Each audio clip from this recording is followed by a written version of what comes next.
The night sky, the dark blanket above our heads adorned with shining stars extending as far as the eye can see. One of the most appealing and mystifying of all sights. The beauty and the majesty of the universe have inspired awe and reverence in the best brains throughout history.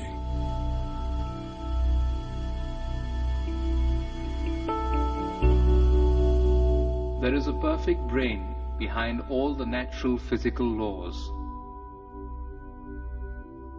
This most beautiful system of the sun, planets and comets could only proceed from the counsel and dominion of a powerful and intelligent being.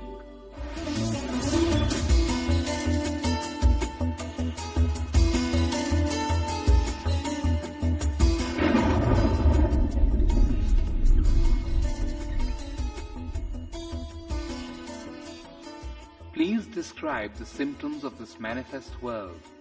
What is its background? How is it created? How is it conserved? And under whose control is all this being done? Many millennia ago, an advanced civilization revealed the mystery of the origin and nature of the cosmos.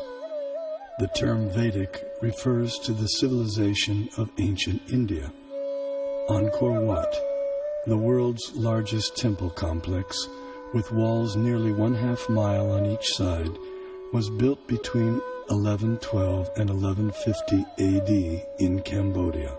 Astronomy and Vedic cosmology are inseparably entwined at Angkor Wat. The central towers represent Mount Meru, the cosmic axial mountain. The 5 internested rectangular outer walls and moats indicate chains of mountains enclosing the world and the cosmic oceans beyond. Science Journal noted that Angkor Wat had encoded precise calendrical, historical, and cosmological themes into the architectural plan for the temple. As many as 18 astronomical alignments have been identified within its walls. Rarely in history has any culture given rise to a structure that so elaborately and expansively incorporates its concept of the cosmos. Similar integration of cosmology and architecture is seen in the massive Indonesian temple at Borobudur. The temple was laid out using the ancient method of Vastu Purusha Mandala. This square diagram harmonizes architecture with the annual movements of the celestial realm. The temple was constructed sometime around 775 AD.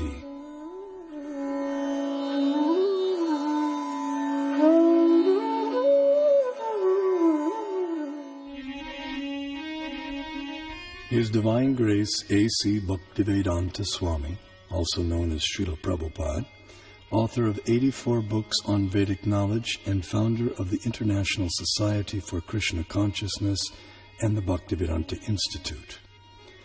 He desired to erect the world's largest planetarium depicting Vedic cosmology through modern technology.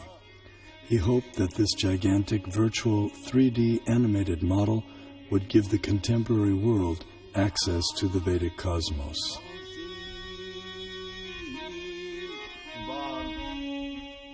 The Temple of Vedic Planetarium. Thus, we shall show the Vedic conception of planetary system within this material world and above the material world. Vishwanandana Swami, a prominent scholar of Vedic cosmology in the line of Shripad Madhvacharya, feels that the planetarium will expand the horizons of modern cosmological knowledge. We have a lot of information about this universe in our Vedic and Puranic scriptures. So certainly, a person who is interested in exploration, he would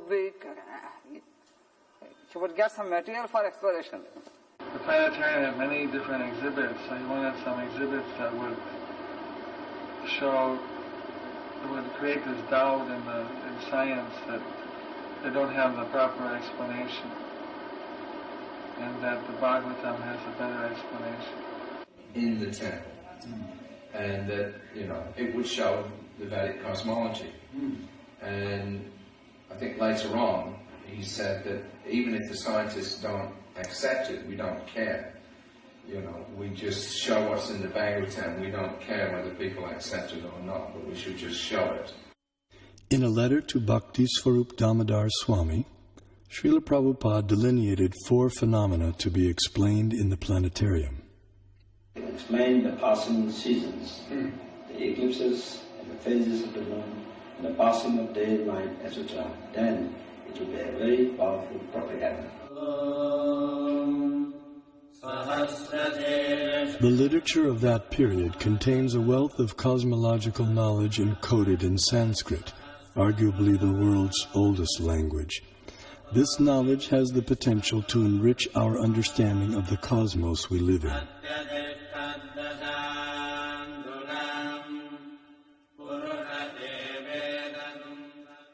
A fundamental principle of Vedic cosmology is the existence of a dual reality, material and non-material. Here we see the non-material sky filled with innumerable planets of permanent stature. Among these, the topmost planet, Goloka, is shaped like a lotus flower, and it is here that the super-intelligent designer of the cosmos, Sri Krishna, resides with his associates. Although knowledge of the non-material realm remains beyond ordinary perception, the Vedic knowledge of the material cosmos has been recognized as extraordinary by many eminent Western thinkers.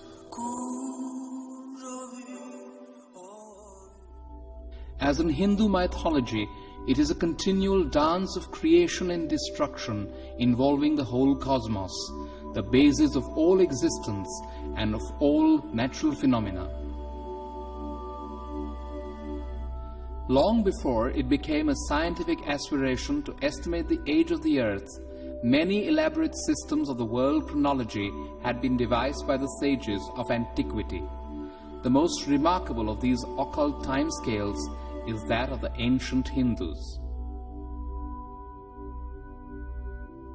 Indian cosmologists, the first to estimate the age of the earth at more than 4 billion years, they came closest to the modern ideas of atomism, quantum physics.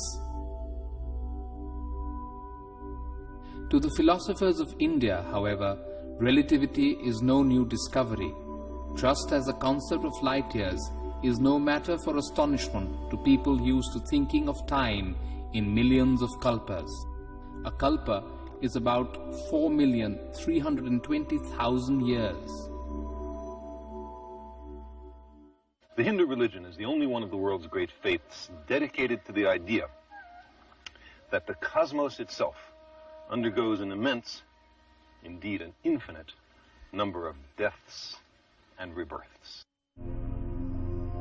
Thus, the Vedic literatures answer the question whether the cosmos always existed or it had a beginning. The temporal arena of repeated universal creations and destructions exists in a corner of the non-material sky.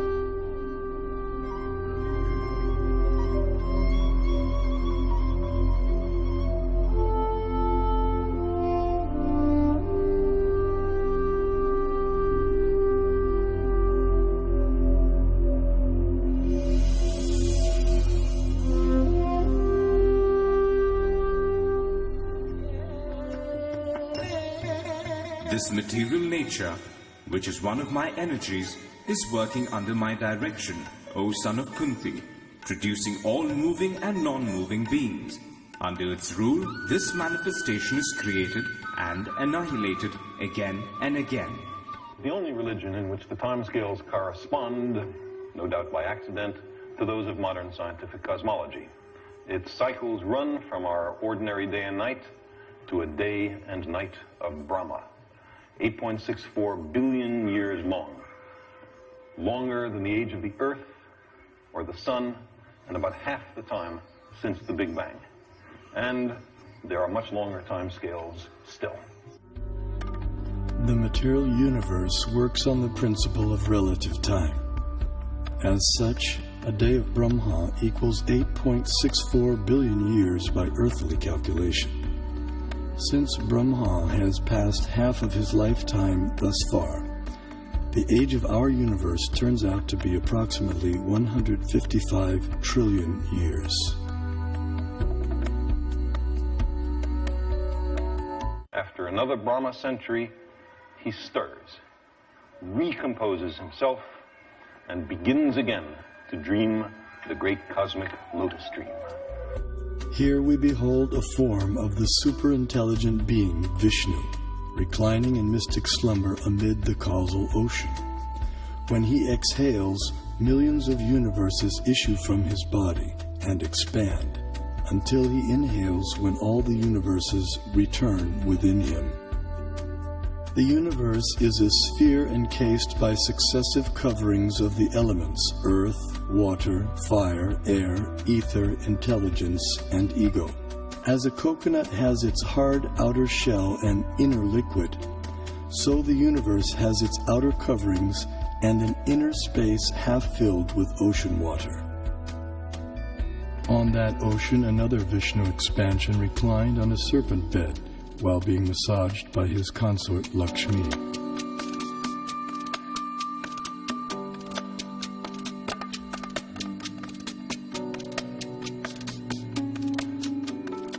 From his navel arose a lotus on which Brahma was born. Initially, the universe was pitch dark and Brahma engaged in meditation. Then he was empowered to create the universe.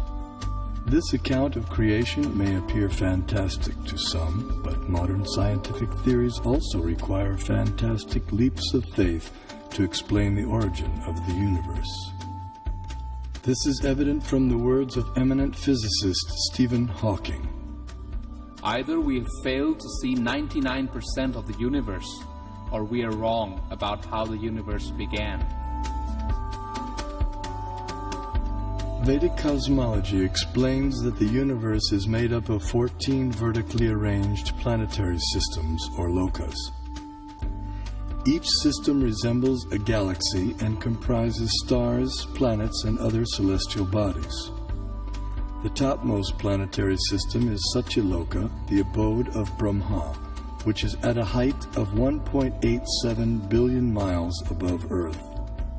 Below this Satyaloka planetary system is the Tapaloka planetary system, the abode of the ascetics, which is at a height of nearly 1 billion miles above the Earth. Here the ascetics live in a solitary, serene environment conducive for yoga and meditation on transcendence. Their disciplined life of joyous austerity prepares them for returning back to the non-material world.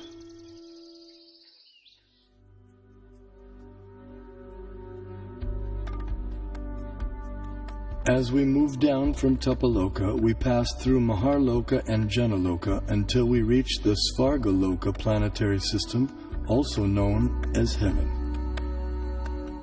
The alignment of heavenly bodies around the pole star was elucidated by Srila Prabhupada in a letter. We can see that at night the whole planetary system is turning around. And the pole star being the pivot is planet that is orbit fixed, but the sun is moving up and down, north and south. It is not that we shall accept the theory that the sun is fixed and others are all going around the sun. That is not correct. In talks with leading disciples, Srila Prabhupada compared the revolution of planets and stars to a spectacular rotating chandelier. It's like this chandelier, and so all the whole thing is moving. And then he developed this idea of the temple of the Vedic planetarium, and how he'd always go like this, dome, dome. He'd hold his hand like that. And he'd say, and then from the center of the dome, a chandelier, which shows the planets according to the Vedic version. Mm-hmm. Some spectacular kind of chandelier. This planetary system is rotating from east to west, and it is hanging like the chandelier getting shelter of the pole star. That we can see every night. That the pole star or the North Star remains fixed and does not orbit in the sky is well known to astronomers and sailors alike.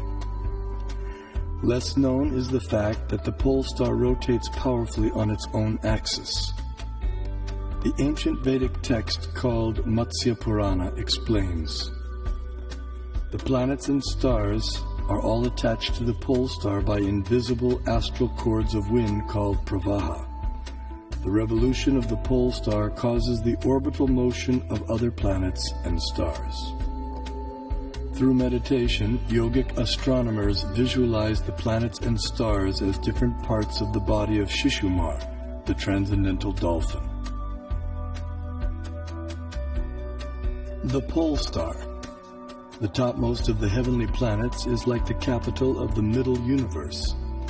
Here, the third form of Vishnu resides on an ocean of milk. In times of universal disturbances, the demigods headed by Brahma come here to appeal for help. The pole star is also the abode of Dhruva, a pure and exalted devotee of the Lord.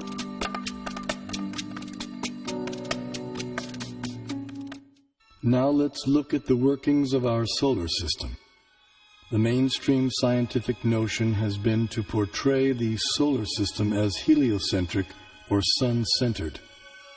In the Vedic geocentric model, the sun, planets, and constellations revolve around the Earth in an approximately 24-hour period.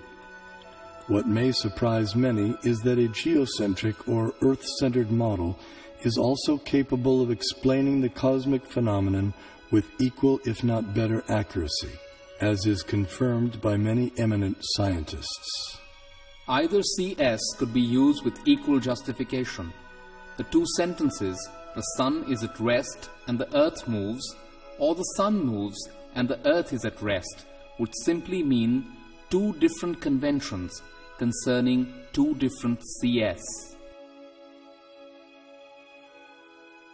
We know that the difference between a heliocentric theory and a geocentric theory is one of relative motion only, and that such a difference has no physical significance.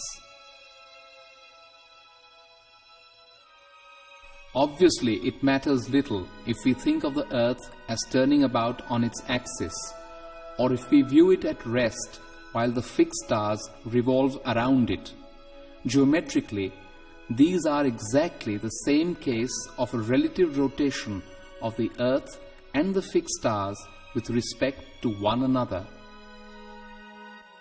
Although the heliocentric model has been widely propagated, it has never been proven. There is no planetary observation by which we on Earth can prove that the Earth is moving in an orbit around the Sun. Mathematically, there is nothing wrong in this system because we are observing from the Earth and it is the relative motion that really matters. So if you assume that the Sun goes around the Earth, there is nothing wrong because it's a question of relative motion. The Vedas give amazing information about the Sun. Do you know what energy runs the Sun? Is it nuclear fusion? Is it volcanic energy? The Vedas say it is water. Yes, water. The Sun evaporates water from all over the creation and uses it as fuel, just as lightning uses moisture. Modern science knows that sunlight contains many types of rays, such as ultraviolet, infrared, gamma rays, X-rays, etc. The Vedas describe that sunlight contains 100,000 different types of rays, each possessing specific subtle properties. Just as in a house, electricity regulates coolness, heat, light, sound, etc., so the sun's rays control heat and cold, day and night, summer and winter, darkness and light throughout the universe. The Vedic geocentric model explains how the sun moves around the pole star situated vertically above Earth's north pole. As the sun goes around the Earth globe, we experience day and night. The stationary Earth, unlike the pole star, does not revolve on its own axis, though it is slightly tilted toward the pole star. During summer in the northern hemisphere, the North Pole experiences 6 months of daylight. Conversely, during summer in the southern hemisphere, the South Pole experiences 6 months of daylight. These 6-month periods correspond to a day and night for the demigods living in the heavenly planetary system.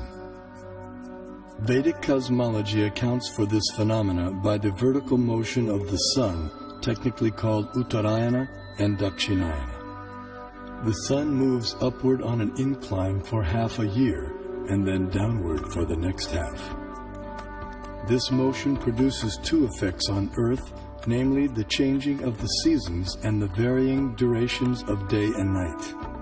Ordinary vision sees the sun to be a mere globe of fire. However, celestial vision reveals a personality residing over the sun. His name is Vivasvan, and he rides on a golden chariot pulled by 7 divine horses at a speed of 16,000 miles per second. The chariot has 1 wheel which moves on celestial Manasottara mountain. The horizontal shaft is linked to the axial hub of the universe, Mount Meru, and the diagonal shaft is linked to the pole star. With each circular path, the wheel gradually moves laterally inward for 6 months and then outward for 6 months. Similar to the chariot's vertical motion, this lateral action fine-tunes seasonal changes on Earth. When the orbital motion of the sun is viewed from above, its illumination is seen to extend out to half of the greater Earth plane.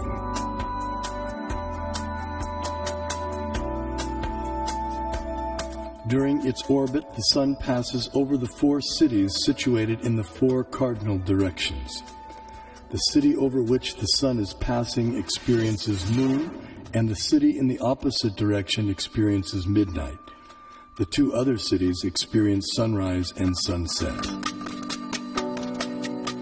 The zodiac is a conceptual celestial plate encompassing the entire sky.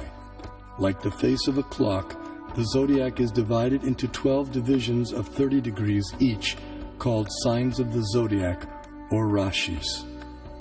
Each named according to the constellation of stars residing within them. These signs serve as a set of reference markers for measuring the movements of the moon, sun, and the planets. The zodiac completes 1 clockwise revolution of 360 degrees in every 24-hour period. The moon travels through the zodiac, but due to its slower angular velocity, it completes only about 347 degrees in 24 hours, falling behind by about 13 degrees. The day after the new moon day, we see 1 moon phase. The next day, the moon again completes 347 degrees, and we see the moon in its 2nd phase.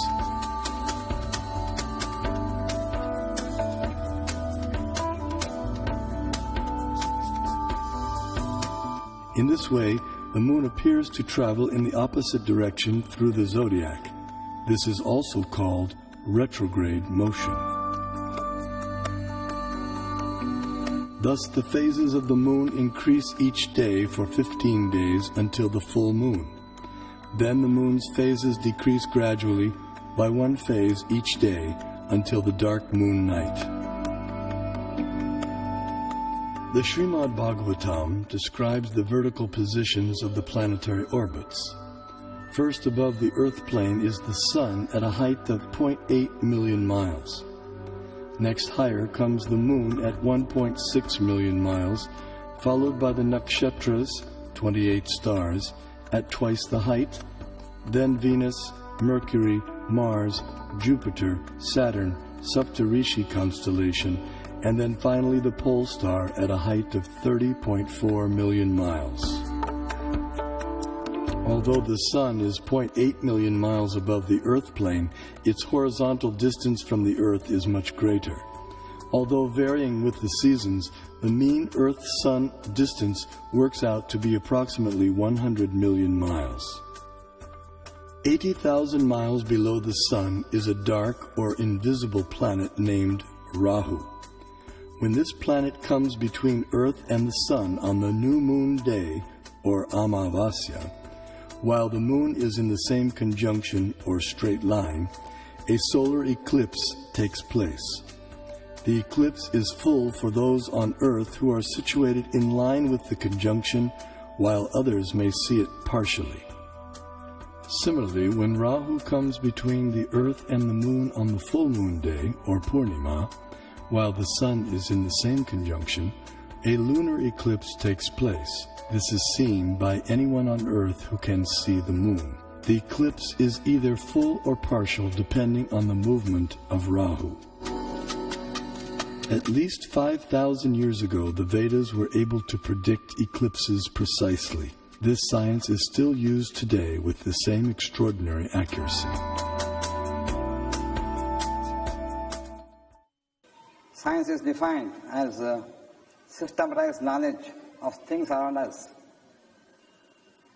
So if we prove that Vedic cosmology is systematized knowledge, that would prove, in other words, scientific nature of Vedic cosmology. Modern cosmic science is only a few centuries old, whereas our Vedic cosmology is several thousands of years old.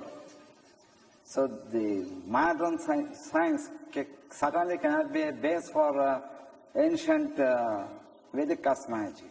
Vedic cosmology presented from the Vaishnava point of view and as based on the Vedas, we will find appreciation by real scientists because it has its own scientific basis.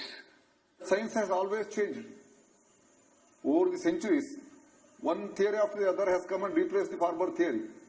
And what is prevalent, everyone has accepted. But Vedanta doesn't change. Do you say that these modern scientists have found out everything in this universe? They have not explored all the possibilities in the field of cosmology. Only they have explored to some extent. They have seen through this Nalika Yantra or the telescopes and microscopes, etc., which are having their own limitations. And people getting the information through limited devices, can they say they know everything? I don't agree with this particular point at all. Kepler put Sun at a distance of 30 million miles from Earth, but the modern scientists placed the same Earth at a distance of 93 million miles. In 1930, Pluto came into existence. 2006, it vanished. To realize the vision of the Vedic planetarium, Srila Prabhupada wanted a diagram depicting the structure of the universe. To this end, he engaged devotees and artists in drawing maps according to Srimad Bhagavatam. Those three, and I was doing maps. We had some big pieces of paper, and after this, I was there for discussions, and I would take some notes, and then try to make these maps. They were present sometimes while I was making the maps. Other times I would make the maps on my own. And I only think there were about 3 or 4 maps of Bhumandala. But, so I made this one big map. One of the maps was the concentric overview of Bhumandala. Simultaneously, Srila Prabhupada sent out leading students to find a competent Vedic astronomer. After extensive searching throughout India, finally on April 30th, 1977, a reputed South Indian pundit was brought to Bombay, India, to meet Srila Prabhupada. In the 5th canto, there is a description of the planetary system. Yes. So, we want a diagram. Yes. So kindly help us. This planetary system is hanging. Yes. Urdhamula dosaka. Same thing is explained in the Srimad Bhagavatam. But how it is hanging and where a different situation of the planets and plateaus and hills. So, as far as the book is concerned, kindly make a diagram so that we shall exhibit. Because not able to prepare the diagrams and other things. And during that summer of 77, Prabhupada had a lot of meetings with him and Tamal Krishna Maharaj to discuss how to do this Vedic planetarium. And they actually sent people out, they tried to get people from South India. There was a lot of effort that was made, to try to get a good concept of how to present it. But they couldn't find anybody who was able to do it, at least not to Prabhupada's satisfaction. So it was one of the things that Prabhupada left with us. Srila Prabhupada's desire for the diagram was not to go unfulfilled. That elusive map was discovered by Srila Prabhupada's disciples at the holy village of Melakote, some 50 kilometers north of Mysore, Karnataka in India. This diagram accurately depicted the entire cosmology of Srimad Bhagavatam in an ingenious yet simple rendering. The person through whom it was revealed to the world was the 19th century scholar saint Tiruvenkata Ramanuja G.R. Swami.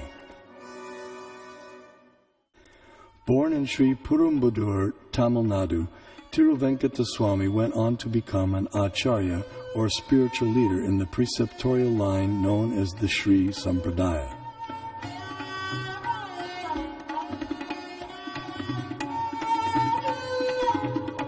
He spent several years of his life in Melakote, which 900 years earlier had been the residence place of Sripad Ramanujacharya, the most prominent acharya of the Sri Sampradaya.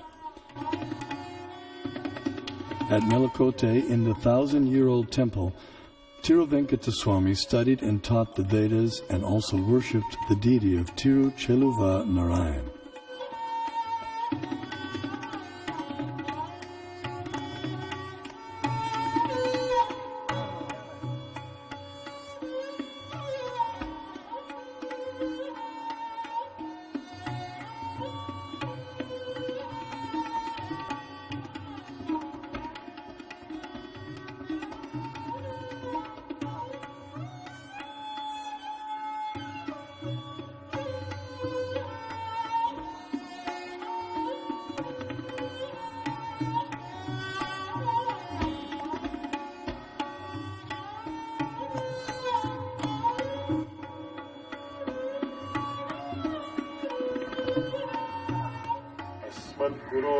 भगवतोऽस्य दयैकसिन्धोः रामानुजस्य चरणौ शरणं प्रपद्ये. One day, while studying the Mahabharata, a 5,000-year-old epic of ancient India, he came across some intriguing verses. In the 5th chapter of Jambu Kanda, Bhishma Parva of Mahabharata, it is said, Sudarshanam pravakshami dvipastu gurunandana parimandalo maharaja dvipoyam chakra samstita yato hi purusha pasyet darshanam mukamatmana evam sudarshana dvipo drishyate chandramandale dviramshe pipalastatra dviramshe cha saso mahan sarvaushadhi samavayes sarvata parivarita. This Bharat Khanda is called Sudarshana Dvip, since it looks beautiful to the eyes of the onlookers. Being circular, it looks like the disk of the Lord, and it is attached to cyclic time in the form of a disk presided over by Lord Sudarshana. Bharat Khanda is in the form of a globe, since all of its 4 corners are rounded like the bale fruit. When viewed from the moon, half of Bharat Khanda appears like the rabbit and a small peepal leaf, while the other half appears in the form of a big peepal leaf, with all of them surrounded by varieties of vegetation. Pondering the verses, he became perplexed. What on earth can a rabbit and peepal leaves have to do with geography or cosmography? As he sought to understand their meaning, he contemplated, meditated, and prayed.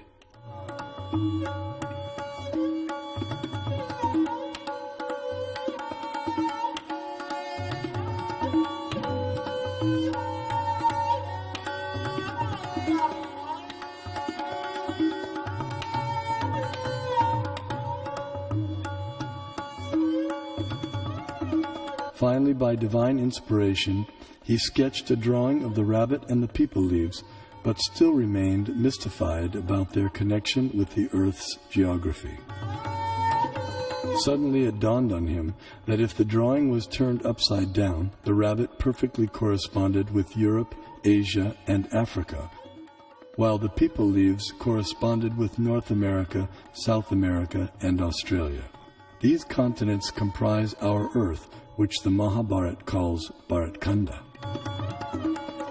Vishnu Purana also describes the Earth as Bharat Khanda and gives its diameter as 8,000 miles. The Earth is also referred to by the name Bharat Khanda in the invocation Sankalpa mantra chanted by Brahmana priests since time immemorial up until the present day. Jambudvipe Bharatavarshe Bharatakande Meroho Dakshine Pash. Vedic cosmology gives descriptions of the entire cosmos, including its subtle features. Perception and access to these subtle features, however, requires karmic qualification. Consequently, much of the cosmos described earlier, as well as parts of the cosmography about to be described, are imperceptible and inaccessible to us earthly inhabitants. Bharat Khanda is one of the 9 islands of the larger and originally bow-shaped Bharat Varsha, which was divided by the sons of Sagara.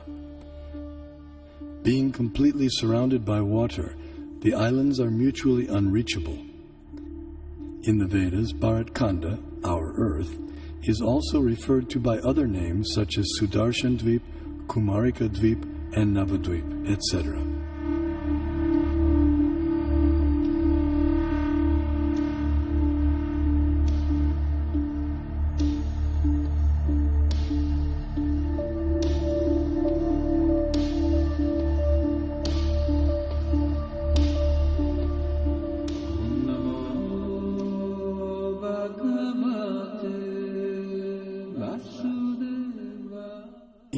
Varsha, the famous mountains known as the Himalayas are tall and immovable.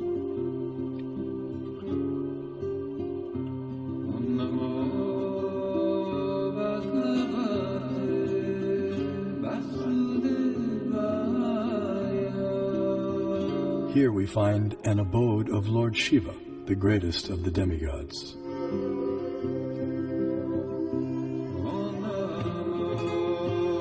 In the center of Jambudvip stands the most extraordinary divine golden mountain called Meru. Meru is shaped like an inverted cone, and it is the sporting place for the demigods. Around Meru are many supporting mountains called Kesara. Jambudvipa is 0.8 million miles in diameter and is surrounded by the saltwater ocean of the same width. On top of Mount Meru is a resort of Brahma called Manovati. The famous celestial river Ganges descends to the center of Manovati and then flows out into 4 directions. Surrounding Manovati in the 8 directions are the resort cities of the chief demigods. One of these cities is Amaravati, the resort of Indra, king of heaven. King Indra lives here in majestic opulence, attended to by musicians, dancers, and reciters. This is what you call as Brahmasarana, the place of the palace. Knowledge of Meru and the cosmography of the greater Earth has been preserved and taught carefully by learned scholars in the preceptorial line known as the Madhva Sampradaya.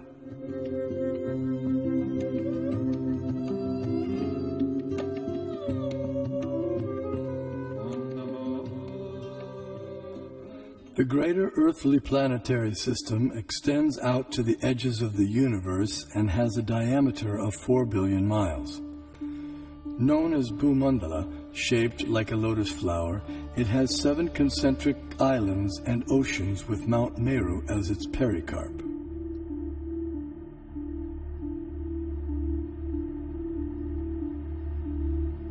The 7 oceans respectively contain salt water, sugarcane juice, liquor, clarified butter, milk, emulsified yogurt, and sweet drinking water. Sometimes Vedic cosmology is misconstrued as portraying the Earth to be a flat disk. This flat Earth misconception arises partly due to our inability to understand Vedic nomenclature. A single object may be referred to by several names, and a single name may refer to several objects. For example, the term Earth may be used to describe at least 6 different aspects of cosmology. The Earth we live on is indeed a globe, as explained by the Sanskrit word parimandale, meaning spherical, used in the Mahabharata text. The flat disk refers to the greater earthly planetary system of Bhumandala. 4 elephants of inestimable size are placed at the 4 directions for balancing the greater Earth. Below the earthly planetary system are 7 subterranean realms named Atala, Vitala, Sutala, Talatala, Mahatala, Rasatala, and Patala, which do not receive sunlight and which are inhabited primarily by demoniac living entities. To reach the first one must go 80,000 miles downward through underground tunnels. At successive depths of 80,000 miles are the remaining 6 netherworlds, all of which are fully developed underground civilizations. In the 4th level downward, Talatala Loka, lives the magical architect Maya Danava, who has designed many brilliantly decorated cities where proud materialists reside. Below the netherworlds are the 28 hellish planetary systems. The demigod of justice, Yamaraj, judges the unrighteous human beings after their deaths and sends them to one of these planets. There, errant souls are administered appropriate punitive measures corresponding to their misdeeds.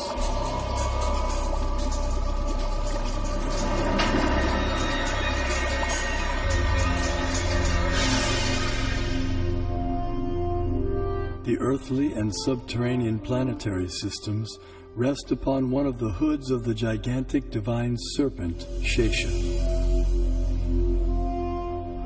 Shesha in turn is held up by the colossal transcendental tortoise, Kurma. And Kurma resides in the ocean that fills half the universe.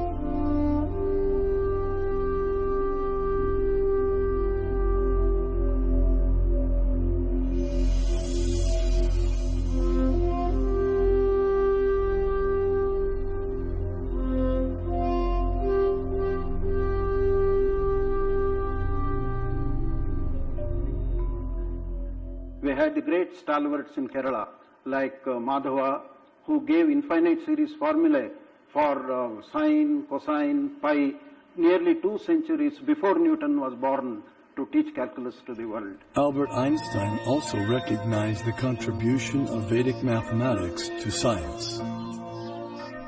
We owe a lot to the Indians who taught us how to count, without which no worthwhile discovery could have been made. Vedic cosmological knowledge is revealed in 2 primary texts, namely the Puranas and the Jyotisha. Among the Jyotisha texts, the Surya Siddhanta is prominent and gives precise mathematical formulae for calculating planetary motions. The Surya Siddhanta contains extraordinary astronomical calculations which predate modern science itself. However, many contemporary scholars have been unable to understand Puranic cosmology. Nevertheless, detailed studies of both texts show that their foundational astronomical principles are identical. For instance, both calculate atomic time as the time it takes for the sun to pass over an atom. Similarly, both texts calculate the frequency of planetary revolutions in terms of their retrograde motion with respect to the zodiac. Furthermore, the apparent contradictions between the 2 texts are resolved by using the formula for converting the actual distances recorded in the Puranas into angular velocity stated in the Jyotisha. This Surya Siddhanta, originally spoken ages ago by Surya, the sun god, was translated and commented upon in the 20th century by the brilliant astronomer named Bimala Prasad Siddhanta Saraswati. The Vedic thought should be preserved. If you are not able to interpret, someone will interpret at a later stage. After a millennium, let someone come and interpret. We have to preserve that. The Vedic thought, Vedic knowledge has to flow from generation to generation. I feel that there should be a planetarium strictly according to Vedic cosmology, and once the planetarium is constructed, probably at least we'll give a chance to those people to comment upon it and to discard it or to accept it, etc. Vedic planetarium apparently appears to be different from the ideas of the modern scientists. But what is more important is whether Vedic planetarium idea by itself is scientific. If it is scientific, the modern scientists will have to revise their ideas about their own planetarium. That is, planetary is required on all these things. Give you a vast knowledge of the universe and so much for so many people. So you are only, you are the one, not only the person to enjoy, you will allow all others to know about it. So that is really a commendable work and has to be done. If you construct a planetarium, according to our Bhagavatam, so a Westerner who is wise and who is after discovery, certainly he will be interested in this. There is a famous proverb, one figure is worth 1,000 words. I think I can extend this proverb. One model is worth 1,000 figures. Even if you put a number of figures, you will not get the correct picture. So if you consider a three-dimensional model, certainly we can perceive things better. Albert Brush Ford, the great-grandson of automobile magnate Henry Ford, speaks about how he became involved with the Vedic Planetarium. I was in Detroit in 1976. We had purchased the Bhaktivedanta Cultural Center and had spent a year getting it fixed up, and Prabhupada came for a visit. And so it was his first visit there, and he was entertaining some guests up in his room at the Cultural Center. And he was explaining to them about the Vedic Planetarium. And so after he talked to them for a while, he turned to me and he said, so how do you like this idea about Vedic Planetarium? And I said, it's a very nice idea still, Prabhupada, because it sounded like a very interesting idea. And so he said, kind of half jokingly, okay, you can help finance. You know, and then we all laughed, myself and some of the other devotees had a good laugh. And just at that moment, someone took a picture. So at home, I have that picture sitting on my desk. So at that moment, Prabhupada planted the seed that I should be involved in helping to finance the Temple of Vedic Planetarium. So 30 years later, here I am.